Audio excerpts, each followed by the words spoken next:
오늘과 함께 읽었던 사도행전 14장 1절에서 7절까지의 말씀을 통해 확산되는 복음, 이러한 제목으로 은혜를 나누고자 합니다. 한번 따라해 봅시다. 확산되는 복음. 확산되는 복음. 다시 한번 확산되는 복음. 확산되는 복음.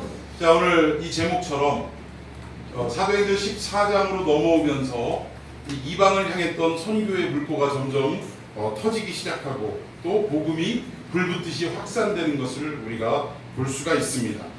그런데 이렇게 복음이 진전되면서 공통적으로 나타나는 한 가지의 사건이 있더라는 거예요.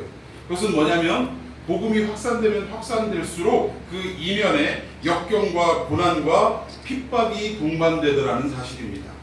하나님의 놀라운 복음의 역사가 널리 퍼지는 동시에 그 복음이 퍼지지 못하도록 환난과 핍박과 역경이 그 반대 극부적 현상으로 나타나는 것이 공통점이었다라는 사실이에요. 오늘 이 두 선교자 바나바와 사울은 어디를 향해 갔냐면 이고니온이라는 지역에 들어가게 되는데 그곳에서도 변함없이 하나님의 말씀을 증거하기 시작합니다. 그런데 그 이고니온 역시 똑같은 현상이 나타났어요. 두 사도들에게, 두 전도자들에게 아주 역경과 또 핍박과 반대 현상이 나타나더라는 사실입니다. 자, 우리 본문 말씀 다 같이 읽어보도록 합니다. 제가 먼저 1절 읽습니다. 이에 이고니온에서 두 사도가 함께 유대인의 회당에 들어가 말하니 유대와 헬라의 허다한 무리가 믿더라. 2절. 그러나 순종하지 아니하는 유대인들이 이방인들의 마음을 순종하여 형제들에게 악감을 품게 하거늘. 자, 여기 보니까 바나바와 사울이 이고니온 지역에 들어가서 열심히 복음을 증거하는데 그때 어떤 역사가 일어났냐면 유대인의 회당에 들어가서 복음을 증거할 때 유대 사람들, 흩어져 사는 많은 유대 사람들, 특히 이고니온 지역에 살던 유대 정통 유대인들과 또 하나 헬라 사람들, 즉 이방인들이 이 복음을 믿긴 믿었는데 어떻게 믿었냐? 허다한 무리, 그러니까 엄청나게 많은 숫자가 이 복음을 듣고 영접하고 받아들였다라는 사실. 저는 우리 이 참평한 교회의 복음이 또 여러분들을 통해서 또 불초한 종인 저를 통해서 선포되어질 때 이렇게 허다한 무리들이 복음을 받아들이고 믿는 역사가 있기를 예수님의 이름으로 축원해 드리겠습니다. 여러분들도 삶의 자리에 가서, 가정에 가서, 학교에 가서, 또 직장에 가서 여러분들이 처해 있는 모든 삶의 자리에서 복음을 증거할 때 그 복음을 듣고 믿는 주변 사람들이 많아지기를 축원해 드리겠습니다. 근데 이런 놀라운 역사와 함께 반대 극부적인 현상이 나타났는데 2절을 보니까 뭐예요? 그 말씀을 듣고도 순종하지 않고, 즉 받아들이지 않는 유대인들이 있었다라는 거예요. 근데 이 유대인들이 자기들만 안 믿으면 괜찮은데 어떤 일을 행했어요? 헬라인들, 즉 이방인들의 마음을 선동했다. 왜 우리도 가끔 삶의 자리에서 학교에 가서 복음을 증거할 때도 이런 일이 있잖아요. 한 친구가 열심히 복음을 증거할 때 듣고 있는데 옆에 있는 사람이 자기만 안 믿으면 되는 건데 그 복음을 잘 듣고 있는 사람에게까지 찾아가가지고 야 웃기지 마 하면서 막 엉터리 얘기야, 무슨 교회는 무슨 교회야 이러면서 방해하는 일 있습니까 없습니까? 있더라는 거야. 본인만 안 믿으면 되는데 남도 복음을 못 받게 방해하는 역사가 있는 것을 여러분들도 경험할 때가 있었을 것입니다. 그런데 이때 이 바나바와 사울이 복음을 증거할 때 유대인들은 뭐 받아들이는 사람도 있었고 그렇지 않는 사람들도 있었는데 받아들이지 않는 유대인들이 심지어 이방인들까지 그 복음을 받아들이지 못하도록 방해하는 역사가 있었다는 것입니다. 2절에 보니까 마음을 선동했대요. 그리고 형제들에게 악감을 품게 만들었다. 그냥 거절하면 되는 일을 악한 감정을 품게 해서 도리어 어떻게 했어요? 핍박하고 손가락질하고 욕설을 하고 복음 증거에 방해되는 일들을 선동했다라는 사실입니다. 근데 여러분 우리도 삶의 자리에서 이런 복음을 증거해 볼 때 느낌이 있을 거예요. 어떤 친구는 외적인 상황과 또 외모나 성격이나 이런 것들을 볼 때 내가 아무리 예수를 증거해도 저 친구는 받아들이지 않을 것 같아 라고 생각되는, 여러분들의 선입견으로 그런 생각이 드는 사람들이 있습니까 없습니까? 있다라는 거예요. 아우 얘는 뭐 완전히 내 노래인데 복음 전해봐야 안 믿을 거야 라고 생각했던 애지만, 친구지만 또 이웃이지만 그런 사람들에게 복음을 증거할 때 의외로 순순히 복음을 받아들이는 경험을 한 적이 있을 것입니다.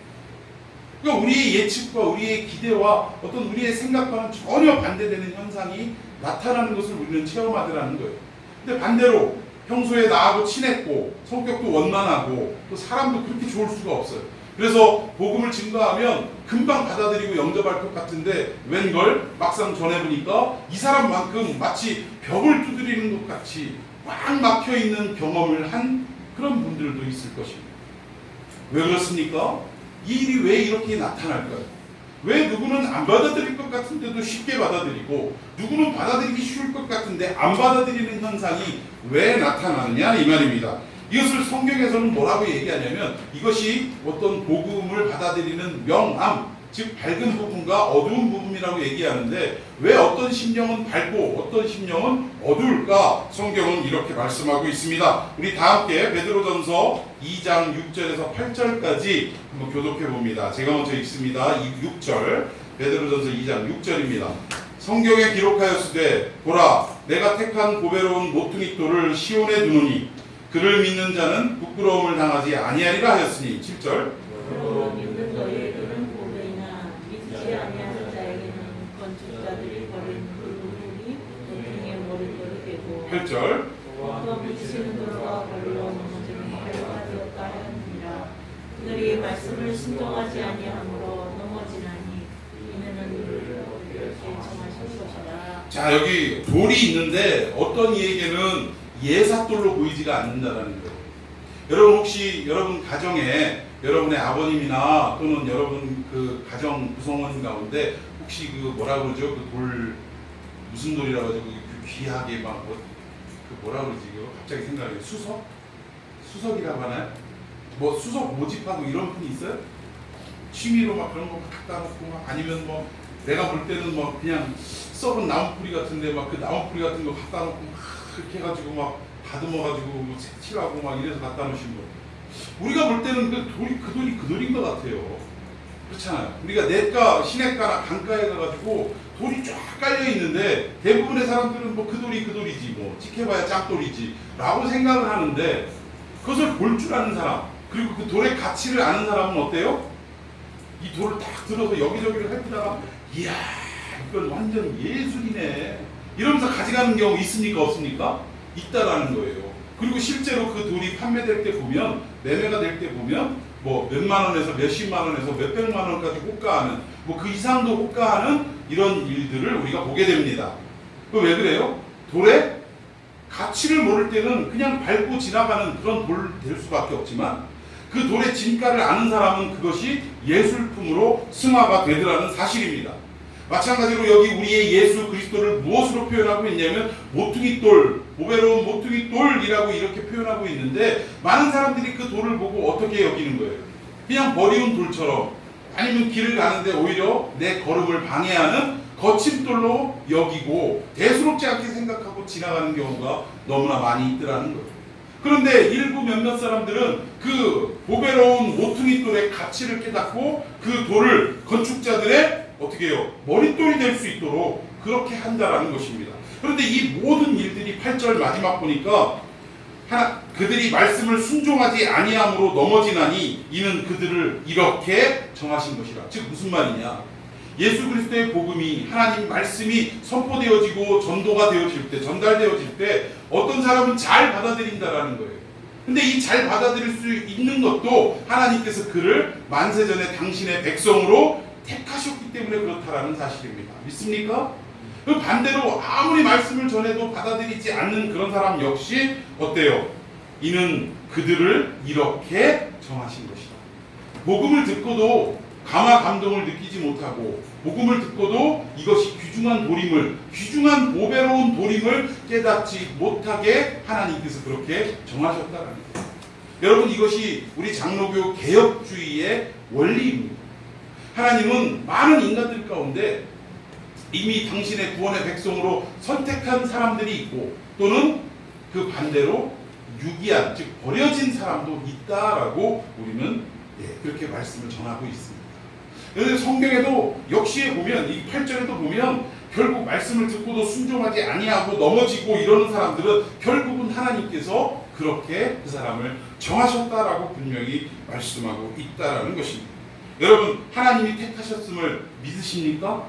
많은 사람들 가운데 어떤 사람은 구원의 백성으로 어떤 사람은 심판의 그 버림받을 사람으로 택하셨다라는 거, 이거 우리가 믿어야 할 줄로 믿습니다. 그래서 복음이 들어가는 곳마다 명함이 엇갈리는 이유가 바로 거기에 있다라는 거예요. 어떤 사람은 전혀 받아들이지 않을 것 같은데도 그 복음을 받아들이고, 어떤 사람은 쉽게 받아들일 것 같음에도 불구하고 받아들이지 않는 것, 그렇다고 뭐 한두 번 이렇게 했다고 우리가 판단하는 것은 아니고, 오직 선택과 버려짐, 즉 유기의 그 결과는 누구만이 알고 있어요? 하나님만이 알고 있어요. 하나님만이. 여러분 믿습니까? 그러니까 우리가 사람 몇 번 대하고 겪어봤다고 해서 야, 이 사람 무슨 나쁜 사람이네, 이 사람은 버림받은 사람이네 라고 판단할 수가 있다 없다? 없다라는 거예요. 그래서 우리에게 하나님이 전도라는 미련한 방법으로 계속적으로 말씀을 증거하도록 하셨다라는 것입니다. 믿습니까? 그러니까 이 사람이 버림받은 사람인지 택함받은 사람인지 우리는 알 수 없지만 누구만이 아신다라는 거예요. 하나님만은 아세요. 근데 우리는 알지 못하니까 하나님이 우리에게 명령하신 대로 우리가 들은, 우리가 믿은 그 복음의 내용을 가지고 그 사람들에게 이 사람 나쁜 사람, 이 사람 좋은 사람에서 구별해서 전하는 게 아니라 누구에게라도 가서 복음을 증거하는데, 그러다 보면 어느 순간인가 선택받은 사람은 결국에는 어때요? 하나님의 품으로 돌아오게 되어 있고, 버림받은 사람은 지금 당장 교회도 나오고 예수 그리스도를 믿는 것 같지만 결국 어느 순간인가 그의 그 유기된 대로, 정해진 대로 떠나가게 돼 있다라는 사실입니다. 여러분 우리는 이것을 믿어야 할 줄로 믿습니다. 오늘 성경에서도 그 이고니온 지역에서 복음을 증거할 때 누구는 복음을 받아들이고 누구는 복음을 받지 않는 이 복음 전파의 명암이 엇갈리는 현상이 왜 생기느냐? 결국은 하나님께서 선택과 유기라는 이러한 어떤 섭리가 우리에게 있기 때문에 그렇다라고 말씀을 드리겠습니다. 자, 우리 2절 말씀 한번 다 같이 읽어보도록 하겠습니다. 자, 2절 말씀 시작. 그러나 순종하지 아니하는 유대인들이 이방인들의 마음을 선동하여 형제들에게 악감을 품게 하거늘. 3절 두 사도가 오래 있어 주를 힘입어 담대히 말하니. 저기 2절과 3절 사이에는 원래는 원문으로 보면 접속사가 하나 빠져 있어요. 어떤 접속사가 빠져 있냐면 그러므로라는 접속사가 빠져 있습니다. 그럼 제가 이렇게 친절하게 그러므로를 본문에다 삽입을 했어요. 자, 이렇게 한번 전체를 읽어봅시다. 2절과 3절을 연속해서 읽습니다. 시작. 그러나 순종하지 아니하는 유대인들이 이방인들의 마음을 선동하여 형제들에게 악감을 품게 하거늘. 그러므로 두 사도가 오래 있어 주를 힘입어 자, 이렇게 읽어보니까 뭔가 좀 앞뒤가 맞지 않는 느낌 드시지 않습니까? 들어요, 안 들어요? 우리가 보통 일반적인 글을 보자면 이렇게 해야 맞습니다.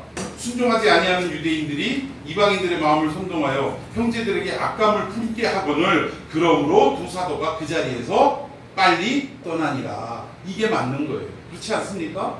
원인과 결과가 분명해야 되는데 여기는 결과가 조금 반대적인 현상으로 나타나고 있어요. 즉 이고니온의 많은 사람들이 악감을 품고, 즉 복음을 받아들이지 않고 반대하는 많은 사람들이 악한 감정을 품고 사람들을 막 선동을 일으켜가지고 이들을 회방하고 핍박하고 그리고 여러 가지의 어떤 박해를 가해올 때, 그러므로 두 사도가 그 이고니온이라는 지역에서 오래 있어서 주를 힘입어 담대히 말씀을 전했다라고 성경은 말하고 있다. 앞뒤가 맞지가 않죠? 그렇습니까? 안 그렇습니까? 여기에 앞뒤가 맞지 않는 이 문구 속에 커다란 하나님의 깊은 의미가 있다라는 거예요. 두 사도는 격렬한 저항과 핍박과 환난을 무릅쓰고도 오래 그 장소에 있었다라는 것입니다.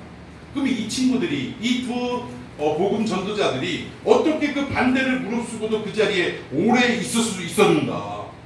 이들이 뭐 어떤 인간적인 용기가 있어서 그랬을까? 그런 것 같아요? 그렇지 않다라는 것입니다. 아니면 그 사람들이 다른 사람들보다 성격상 유난히 좀 악착을 떨고 오기가 발동해가지고 야, 반대하냐? 내가 반대하면 할수록 한번 될 때까지 내가 해보겠다라고 그런 어떤 성품을 가진 사람이었습니까? 아니었다라는 거예요. 그럼에도 불구하고 여러분, 특히 바울처럼 자존심 센 사람이 어디 있습니까? 바울이 보통 자존심이 센 사람이 아니에요. 누가 탁 건드리면 그냥 촉 하고 반응하는 사람. 뭐? 그 사람은 그럴 만도 해요, 사실은. 왜 그렇습니까? 바울의 이력을 보면 그는 정통 히브리인 중에 히브리인이고 또 가말리엘의 문화생이다. 무슨 말이냐면 당시에 최고, 우리나라로 얘기하면 우리나라에서 최고 박사 중에 박사인 최고의 학자 밑에 수제자였다. 이 가말리엘의 문화생이었다. 그리고 또 베냐민 출신의 또 뭐예요? 유대인 중에 유대인이고 또 바리새인 중에 바리새인이고. 그러니까 이 사람은 세상적으로 우리식으로 표현하자면 그런 겁니다. 집안 좋고 학벌 좋고 또 어때요? 배경 좋고 또 뭐까지 있어요? 출세의 길까지도 보장이 된 이런 사람들을 보통 뭐라고 얘기하죠? 이 시대에는 뭐 물고 태어났다고 그러잖아. 금수저라고. 이게 금수저 정도가 아니라 제가 볼 때 히브리인으로서의 바울은, 유대인으로서의 바울은, 사울은 금수저가 아니라 다이아몬드 수저 정도 되는 사람이에요. 그러니까 배울 거 배웠죠, 가질 거 가졌지요, 명성이 있지요. 그러니까 누가 자기한테 어떤 그 바늘끝 같은 어떤 이런 말 한마디를 던질 때 그냥 금세 반응하고, 야, 내가 너보다 공부를 해도 더 했고 내가 너보다 가진 게 있어도 더 많고 이런 식으로 반응할 수 있는 자존심이 센 사람 중에 한 사람이 사울이었다라는 사실입니다. 그럼에도 불구하고 이 이고니온 지역에 하나님의 말씀을 들고 복음을 증거하는 사람으로서 그곳에 갔을 때는 사람들이 핍박하고 또 박해하고 또 반대하고 또 사람들의 어떤 마음을 선동해가지고 또 반감을 일으키고 악감을 일으키는 이런 모습을 볼 때 자존심이 강한 사람 같으면 어떻게 할 것 같아요? 나? 안 해. 야, 내가 니들한테 복음 증거한다고 나한테 돈이 생기냐, 명예가 생기냐, 뭐가 생기냐. 나는 자비량으로, 즉 내 돈으로 이곳까지 찾아와서 너희들에게 복음을 증거하는 것인데 너희들이 이딴 식으로 나한테 대우를 하니 내가 여기 있을 이유가 무엇이 있겠느냐 하고 얼마든지 자존심을 내세우면서 그 자리를 떠날 수도 있는 상황이었다. 그런데 오늘 성경에 보니까 빠져있는 접속사를 보니까 악감을 품고 바울 일행을 반대하는 이 사람들이 있음에도 불구하고 그러므로 두 사도가 오래 있어. 반대를 하고 자기를 막 내쫓으려고 선동을 하는 이런 지역에 오래 있어 주를 힘입어 담대히 말했다라고 본문은 말씀하고 있다라는 것입니다. 그런데 여기에 보니까 주께서 그들의 손으로 표적과 기사를 행하게 하여 주사, 3절 그 뒷부분에 보니까 이런 말씀이 있어요. 주께서 그들의 손으로 표적과 기사를 행하게 하여 주사 자기 은혜의 말씀을 증언하게 하시니 라는 말씀이 있습니다. 자, 여기 보면 표적과 기사라는 말이 나와 있어요. 그럼 뭘까? 여기서의 표적과 기사는 왜 나타났을까? 복음을 증거하는 바울 일행에게 왜 표적과 기사가 나타났냐 이거예요. 그러니까 표적과 기사를 막 행하니까 결국 사람들이 막 두려워 떨고 이래서 기사와 표적을 막 행했을까? 그 내용이 아니라는 사실입니다. 당시에 은혜의 말씀을 증거하게 하는 데는 지금 우리가 살아가는 이 시대는 성경 신약과 구약이 완성이 된 시대입니다. 이미 하나님의 계시와 하나님의 구원의 모든 계획은 어디에 있더라? 성경 안에 있더라. 성경 66권 안에 있습니다. 근데 아직까지도 교회 안에서도, 이 기독교 안에서도 건강하지 못한 사람들은 자꾸 직통 계시를 주장하고 또 어떤 신비로운 기적의 사건을 주장하는 경우가 너무나 많이 있더라는 거예요. 물론 우리 기독교 안에 그런 기적과 같은 신비는 존재합니다. 여러분 동의하십니까? 네. 반드시 있습니다. 기적은 일어나게 돼 있어요. 교회 안에, 기독교 안에 품는 요소 중에 한 가지가 이런 이적과 표적이 나타나는 그런 모습은 있습니다. 그럼에도 불구하고 과거 시대에는 왜 이런 기적과 표적이 많이 나타났느냐? 이유가 하나 있다라는 거예요. 그 당시는 성경이 완성되지 않은 시대였고 구약만 존재하는 시대였고 신약 성경은 이제 막 사도들에 의해서 기록이 되어져 가는 그런 상황이었다라는 거예요. 그러니까 기록이 되어져 가는 상황이지 이 책이 완성이 돼서 보급이 되기까지는 아직도 많은 시간이 필요했다라는 것입니다. 그러니까 이때 가는 곳마다 성경을 접하지 못한 사람들에게 주의 말씀을 증거할 때 받아들이지 않으면 그때 주의 말씀이 진짜로 이건 하나님의 말씀이며 우리가 하나님의 그 보내심을 받고 이 자리에 온 사람들이라는 것을 확인시켜 주기 위해서 그 당시에 하나님께서 기적과 표적을 행하도록 하셨다라는 사실. 여러분 하나님의 말씀이 온전히 선포되게 하기 위해서 기적과 표적이 그들에게 나타났다라는 사실이에요. 그러니까 이 복음이 신적인 권위를 가진 복음이라는 것을 증빙하기 위해서 기적과 표적이 나타났다라는 것입니다. 한번 예를 들어 생각해 보십시다. 우리 교회에 병원에서는 고칠 수 없는 아주 불치병 환자가 찾아왔다고 합시다. 근데 이곳에서 하나님의 말씀을 믿고 하나님을 믿으면 당신의 모든 질병이 나음을 입을 것입니다. 예수 그리스도를 믿기만 하면 너와 내 집이 구원을 얻으리라 라고 말씀으로 선포했는데, 성경이 없는 시대 같으면 그 사람이 제 말로만 믿을 거 아니에요. 그렇지 않아요? 성경을 확인하지 않았기 때문에 그 어떤 목사가 이렇게 얘기했더라 라고 해서 믿지 못하는 경우가 있더라는 것입니다. 그게 하나님 말씀인지 목사 말씀인지 어떻게 알아? 라고 구분을 못하고 어떤 기준점을 잡지 못할 때, 그때 하나님께서 이 당시에는 기적과 표적을 행하게 하셨다. 그 불치병 환자에게 하나님의 놀라운 치유의 역사가, 이거는 뭐 의술로도 증명할 수 없는 그런 역사가 일어나게 하시더라고요. 그 대표적인 그 예가 기독교 안에서의 그 기적을 내포하고 있다라는 그 대표적인 예가 사실은 저 아닙니까? 우리나라에서 최고로 어떻게 보면 최고의 의술을 자랑한다라는 서울대병원에서 이미 수술 끝에 신경, 이 척추 신경이 건드려져서, 중추 신경이 건드려져서 운동신경 마비가 돼서 하반신을 쓰지 못하고 평생 휠체어 타고 누워서 살아야 된다라고 판정을 저는 받았던 거예요. 그럼에도 불구하고 하나님께서 금요일날 수술하고 주일날 아침 7시도 안 된 그 시간에 느낌상 어떤 발가락이 움직이는 느낌을 갖게 하셔서 확인시켜 봤더니 어때요?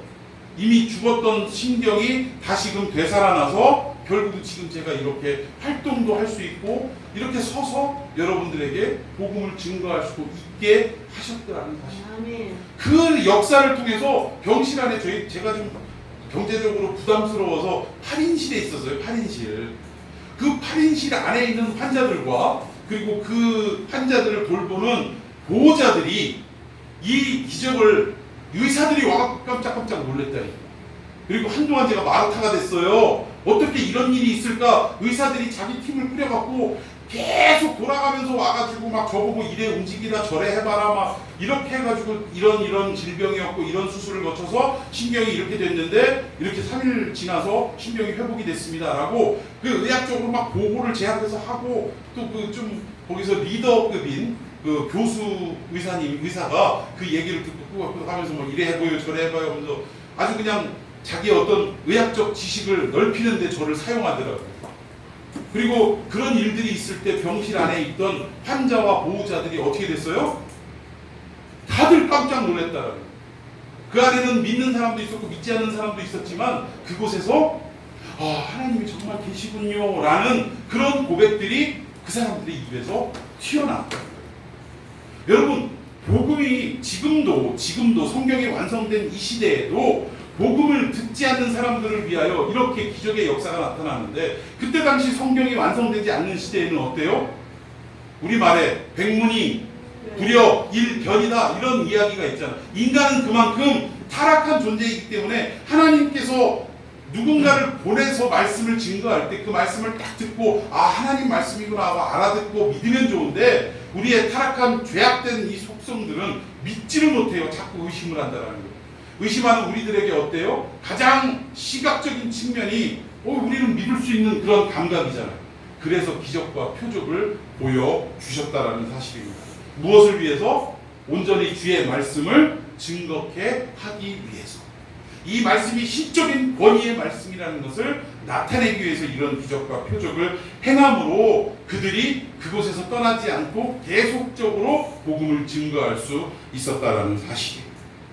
여러분, 여기에서 참 깊은 원리가 하나 있는데, 사람들의 저항이 있고 반대가 있는데 그것을 흔쾌히 여기고 아무것도 아닌 것으로 생각하고 길게 그곳에 있을 사람이 누가 있겠습니까?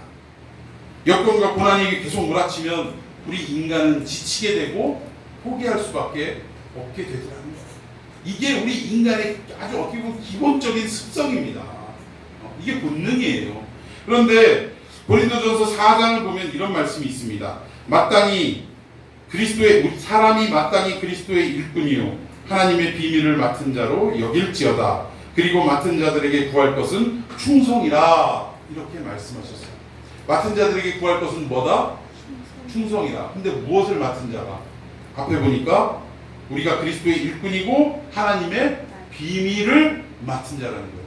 즉 우리는, 여러분 모두는 하나님의 비밀을 맡은 자임을 믿으시기 바랍니다. 그러면 여러분들은 하나님의 비밀을 맡았기 때문에 여러분들이 해야 할 일은 뭐밖에 없는 거예요? 충성밖에 없다라는 거예요. 믿습니까? 자, 그렇다면 여기서 하나님의 비밀 할 때 비밀이 뭘까요? 시크릿? 하나님과 나만이 단둘이 알고 있는 비밀? 여기서의 비밀은 그런 시크릿이 아니라 헬라어로 미쉐테리온이라고 합니다. 미쉐테리온. 이게 무슨 말이냐면 하나님의 경륜이라는 말이에요. 하나님께서 이 땅의 인간들을 통하여 이 모든 세상을 어떻게 주관하시고 어떻게 계획하셔서 그것을 섭리하시고 마침내 당신의 계획대로 완성시키는가, 이 모든 시작부터 마지막 결과까지의 과정을 경륜이라고 합니다. 그러니까 우리가 하나님께서 우리 인간을 구원하시기 위한 모든, 어떻게 보면 그 과정, 결과까지가 하나님의 경륜, 즉 비밀이라는 사실. 우리는 그 비밀을 맡은 자, 전체를 다 맡은 자가 아니라 시대마다 하나님의 그 경륜의 일부를, 부분을 맡은 자인 줄로 믿습니다. 그럼 우리가 하나님이 인간을 구원하기 위해서 그 많은 계획 중에 일부를 우리가 맡았다면 우리가 해야 할 것은 무엇뿐이더라 이거예요? 무엇뿐이더라? 충성뿐이더라. 할렐루야. 여러분 여기서의 충성은 무슨 말이냐? 사람이 일을 하다 보면 아까 바울 일행이 겪었던 것처럼 내가 내 명예와 내 부귀를 위하여 일하는 것도 아니고, 이곳에서 여러분들 복음 증거하면서 여러분들 부귀영화 위해서 복음 증거하는 사람 있습니까? 내가 내 주변 사람들을 증거하고 가족들에게 복음을 증거할 때 내 뭐 돈 생겨요? 뭐 명예 생깁니까? 아무것도 없더라는 거예요. 오히려 시간이 투자되어지고 욕먹기가 식상이고, 너도 교회 다니더니 쓸데없는 소리 한다고 혼나기가 일쑤고, 그래요 안 그래요? 안 믿는 부모님 앞에 괜히 교회 나오라고 얘기했다가 혼나기 일쑤잖아요. 되려 네가 주일날 공부하고 교회를 가는구만 하면서 혼나기 일쑤고, 오히려 뭐라 그래 그거 외출 금지를 당할 수도 있는 그런 상황에 빠지기가 쉽다라는 거예요. 그러니까 여러 가지로 우리가 이런 일을, 하나님의 비밀을 맡고 그 비밀을 맡은 자로서 충성하는 과정에서 많은 반대와 많은 어려움을 겪는 것이 사실이라는 거예요. 근데 우리 인간은 이런 어려움을 겪고 이런 고통을 받다 보면 어때요? 이내 포기하고 싶고, 아우 내가 이거 뭐 돈이 생겨 밥이 생겨 이런 일을 내가 뭐하러 해 하고 모든 것들을 내려놓는 경우가 많이 있다는 것입니다. 이게 인간의 본성이에요. 교회에서도 마찬가지입니다. 뭐 특별히 우리 찬양단 같은 경우에는 뭐 찬양단 한다고 제가 뭐 사례비를 따로 드리는 것도 아니고 용돈을 드리는 것도 아니고, 남들보다 일찍 와서 또 맞춰봐야 되고, 또 어떻게 해요? 그렇게 하다가 또 막상 또 뭔가 준비가 안 되고, 성도들이 같이 예배 드릴 때 은혜의 통로가 되어야 할 찬양단들이 뭐가 안 됐을 때 또 저로부터 싫은 소리를 또 엄청 들어요. 아니 뭐 월급이나 받고 뭐라도 한다면 싫은 소리 들을만 하지만, 그러나 이분들이 아무것도 아니고 이름도 없이 빛도 없이 이곳에서 봉사하고 헌신하는 마음으로 이 일을 감당하는데, 왜 감당하냐? 하나님으로부터 이 일을 맡았기 때문에 충성하는 것 뿐이라는 거예요. 맞습니까? 그런데도 막 욕을 얻어먹다 보면 순간순간 여러분들 마음속에 아우 나 이거 때려쳐? 말어? 이런 생각 들어요 안 들어요? 들어요 안 들어요? 솔직하게 들지요? 아우 정말 하기 싫어. 칭찬은 못 받고 맨날 못하면 욕이나 얻어먹고 이게 뭐야? 라는 생각이 듭니까 안 듭니까? 들으면 안 되는 거예요. 그러나 인간이기 때문에 들 수밖에 없어요. 그때 어떡하냐? 아 나 안 해! 여러분들은 주로 제 뭐 자녀들이니까 안 한다고 안 할 수도 없지만, 뭐 저하고 어떤 혈연 관계나 어떤 뭐 인척 관계 없는 분들은 어때요? 자존심 상하고 기분 상하면 나 안 해 하고 교회를 안 나오기도 하고, 이런 경우가 다반사로 발생한다는 것입니다. 맞지요? 그런 분들 많아요. 마음에 상처 있고. 교회에서 열심히 헌신하고 봉사하고 여전도회 회장으로 남전도회 회장으로 또 구역장으로 열심히 헌신하고 봉사하는데 오히려 시간을 들여서 내가 투자해갖고 나오는데 사람들은 나의 수고와 나의 고생을 알아주지는 않을 뿐더러 오히려 조금 잘못하면 손가락질하고 욕하고 뒤에서 수근수근하면 나 안 해! 하고 내려놓는 경우가 너무나 많이 있다는 것입니다. 근데 오늘 고린도전서 4장 말씀을 보니까 그러면 안 된다라는 거예요. 왜? 우리가 하나님의 비밀을 맡은 자이기 때문에, 즉 하나님께서 하시고자 하는 그 경륜의 조각조각을 우리가 맡은 자이기 때문에 맡은 자는 할 수 있는 일이 무엇밖에 없더라는 거예요. 충성밖에 없더라는 것입니다. 믿습니까? 이럴 때 아멘이 크게 나와야 되는 거예요. 아멘. 비록 내가 자존심이 상하고 기분이 상하고 참 더럽고 안 이뻤고 메스껍고 뭐 이래도 내가 확 때려 쳐버린다 이러는 게 아니라, 그럼에도 불구하고 내가 맡긴 일이니 하나님께서 맡겨주신 경륜이니 어떻게 하겠다. 내가 할 수 있는 일은 오직 충성뿐이다 라고 생각하고 이 일에 매진해야 한다는 사실입니다. 여러분, 이유가 뭐라고요? 하나님이 나에게 맡기셨기 때문에. 동의하십니까? 아멘. 동의하십니까? 아멘. 예, 하다가 욕먹어도 맡기신 일이니까 어떻게 해야 돼요? 충성해야 되는 거예요. 충성. 자, 비바람이 불고 뭐 여러 가지 역경이 불어닥친다고 해서 그것을 내려놓는 것이 아니라 그것을 끝까지 붙들고 감당해야 된다는 사실입니다. 여러분, 대부분 우리가 살아가는 인생의 무게추가 중심이 나에게 쏠린 사람은, 즉 하나님과 나 사이 중에서 하나님께로 쏠리지 않고 내 쪽으로, 즉 모든 결정과 모든 판단을 하는 중심이 나에게 있는 사람들은 어때요? 이런 자존심 상하는 일들이 생기면 이내 포기한다라는 거예요. 더러워서 안 하는 거예요. 그런데 삶의 무게추가 그 중심이 하나님께로 가 있는 사람은 어때요?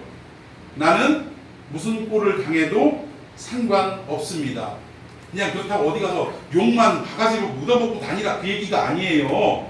무엇 때문에?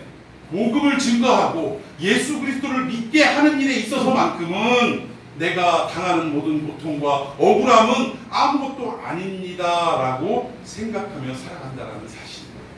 저는 여러분들이 그런 인생을 살아가기를 축원합니다. 대표적인 이런 사건이 어디에서 나타났어요? 뭘 어디에서 나타나요? 우리가 믿고 있는 예수 그리스도의 십자가에서 나타난 거예요. 십자가. 자, 예수님 죄가 있어서 그 흉악범들이 매달리는 십자가형을 당했습니까? 그래요, 안 그래요?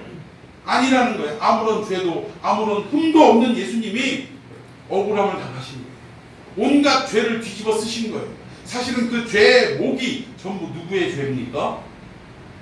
우리의 죄라는 거예요. 우리의 죄.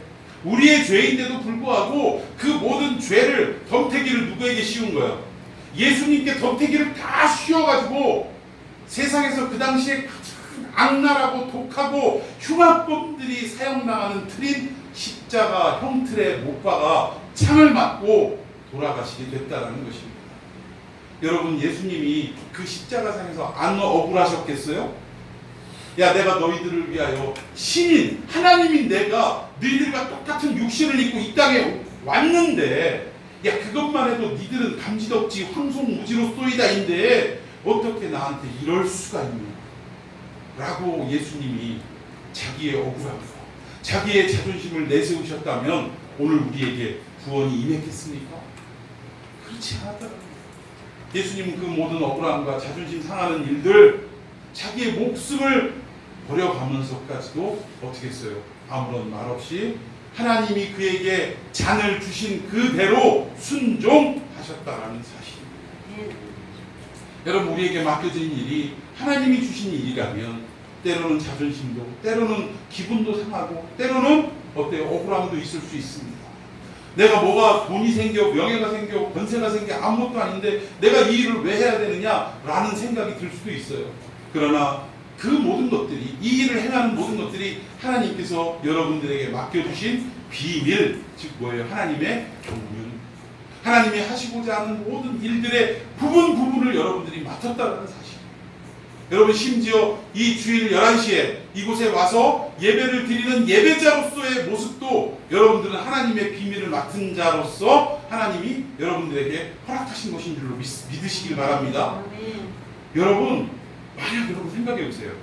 가뜩이나 몇 명 없는 이 교회, 빈자리가 많은 이 교회에 내가 이 교회의 구성원으로, 여러분 교회의 구성원이라는 것은 뭐냐면 사람 몸으로 이야기하면 머리는 누구시다? 예수 그리스도시다. 그리고 우리 몸의 각 지체들은 누구예요? 저를 비롯한 여러분들 한 사람 한 사람이 각 지체라. 그러면 지체는 뭐예요? 눈이 2개가 있어야 정상이고, 코가 있어야 되고, 입이 있어야 되고, 팔이 2개가 있고, 10손가락이 있고, 2다리가 있고, 10발가락이 있을 때 건강하다라고 이야기하는 것입니다. 맞습니까? 맞아요? 어느 날 왼팔이 부러져가지고 이렇게 하고 다니면 이거 건강한 사람이에요? 아픈 사람이에요? 아픈 사람이라는 거예요. 그러면 교회를 이렇게 우리의 몸으로 비유할 때 누구 하나가 빠졌어. 그 빠졌다는 걸 어떻게 표현을 해야 되지? 팔이 그냥 어떻게 절단이 됐다고 표현을 해야 되나? 아니면 어쨌든 그 기능을 발휘하지 못하는 뭐 부러져서 이러고 다닌다고 생각을 해보십시다. 그럼 이 몸이 건강한 몸이에요? 아니에요? 아니라는 거예요. 왜? 하나님은 이 팔 기능까지도 다 온전히 할 수 있도록 만들어 주셨기, 맡겨 주셨기 때문이라는 사실입니다. 그런데 우리가 이렇게 어느 한 팔이 기능을 잃어버리면 교회 전체가 어떻게 되는 거예요? 병이 들 수밖에 없다라는 거예요. 여러분 오른손잡이가 오른손을 다쳤다고 생각합시다. 여러분 글씨 쓸 수 있어요? 없어요? 공부하는 학생들 노트할 수 있어요? 없어요? 못한다라는 거예요. 제가 옛날에 어떤 영화를 한번 본 적이 있는데 하도 오래된 영화 제목도 생각 안 나요. 뭐 얄개들 나오는 영화인데 얼마나 그때가 재밌었는지. 처음에 이 학생이 오른팔이 부러져가지고 이렇게 깁스를 하고 왔는데 그럼 좀 얌전히 지내야 될 거 아니에요. 또 밖에서 또 까불고 하다가 왼팔까지도 깁스를 했어요. 근데 시험을 보는데 답안지를 써야 될 거 아니야.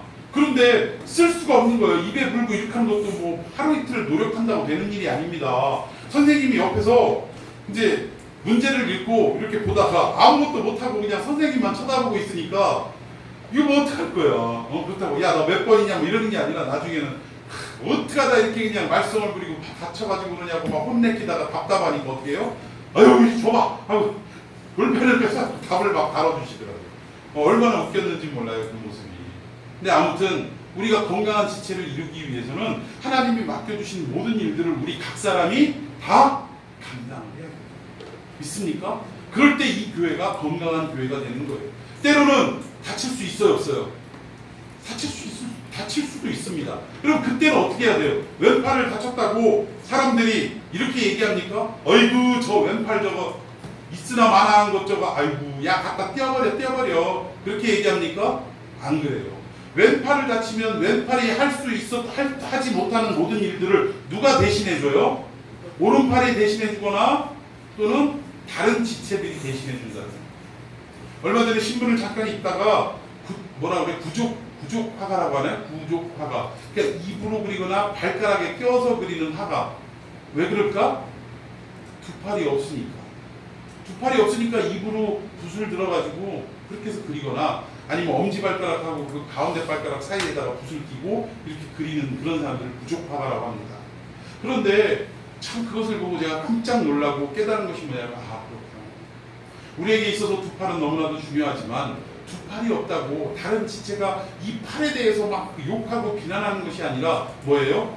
다른 입이나 발가락이 오히려 그 두 팔을 도와서 두 팔이 못하는 일을 대신해주는 이런 모습이야말로 진정한 교회의 모습이 아니겠는가. 어떠한 마음의 상처를 입고 또는 어떤 하나님보다 세상 일들을 더 중요히 여겨서 교회를 못 나오거나 시험에 들거나 또 여러 가지 일들을 겪었을 때 저거 교회도 안 나온다고 욕할 게 아니라 어떻게 해야 된다는 거예요. 다른 지체의 일부분이 오히려 기능을 못하는 그 지체를 더욱더 위로해주고 감싸주고 그 일들을 해나갈 수 있도록 격려해주는 일이 필요하다는 사실. 믿습니까? 우리는 성도들이 많지는 않지만 그렇게 건강한 지체를 이루기를 축원해드리겠습니다. 우리 교회가 그런 교회가 되어야 한다는 사실.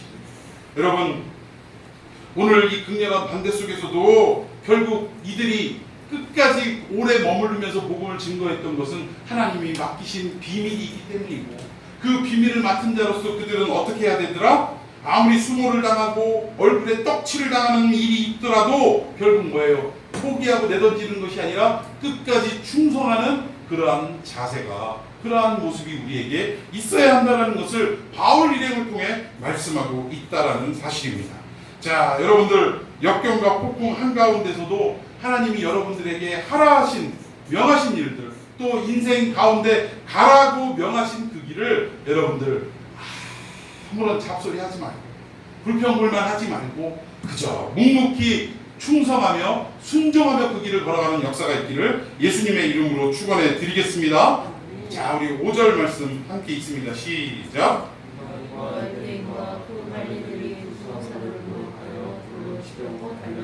그들이 알고 도망하여 루가오니아의 두 성 루스드라와 더베와 그 근방으로 가서 아멘. 결국 그 반대 속에서도 묵묵히 그 자리에서 복음을 증거하던 이 일행들이 결국은 어떻게 된 거예요? 목숨의 위협을 받고서야, 그때서야 비로소 다른 지역으로 이동했다라는 것입니다.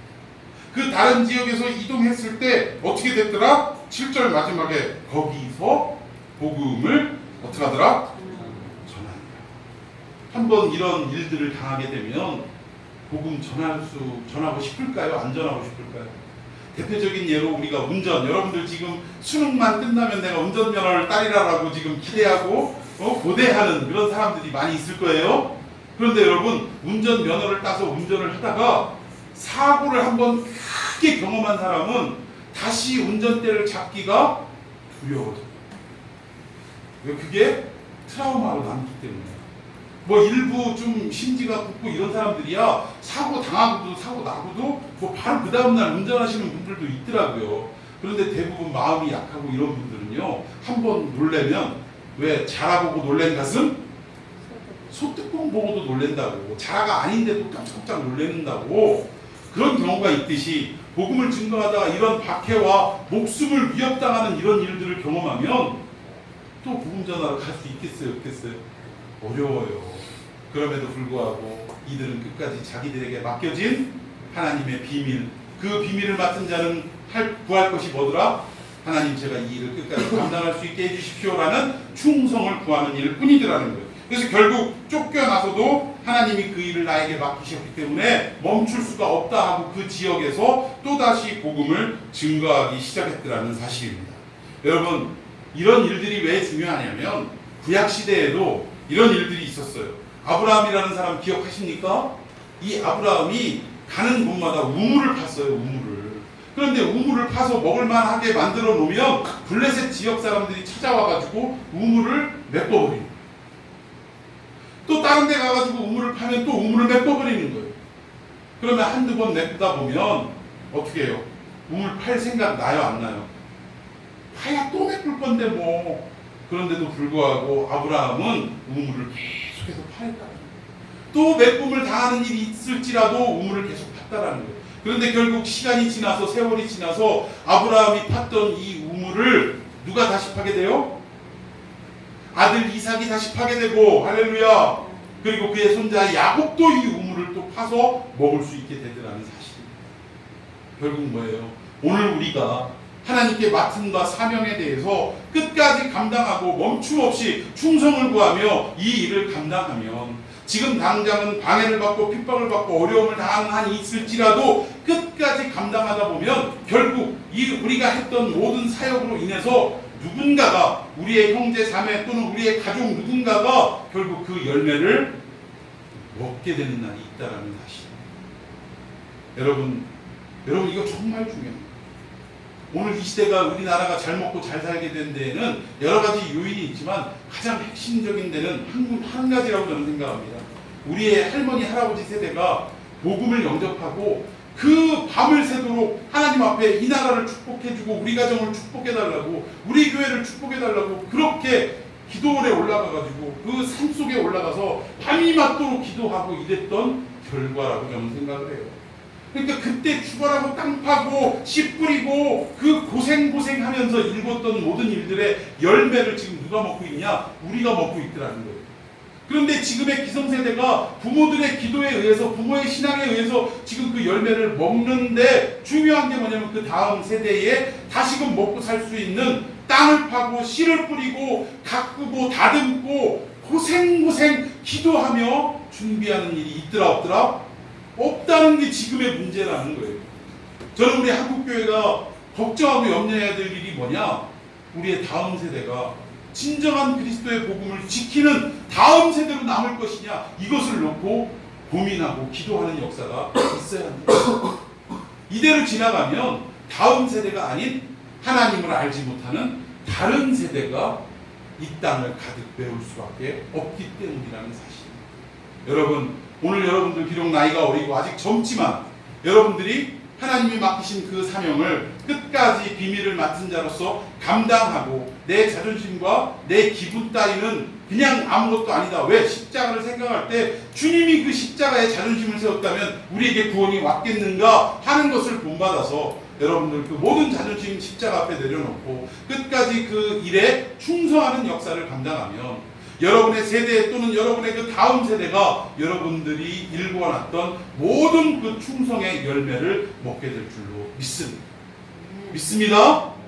여러분 중요한 거예요. 여러분들 잘 사는 것도 중요하고 여러분들이 행복한 것도 중요하지만 여러분들의 자녀 세대가 행복하고 잘 사는 게 더 중요해요. 여러분들이 예수 잘 믿는 거 중요하지만 여러분의 다음 세대가, 여러분의 자녀 세대가 더 예수를 잘 믿는 게 중요하다는 사실입니다.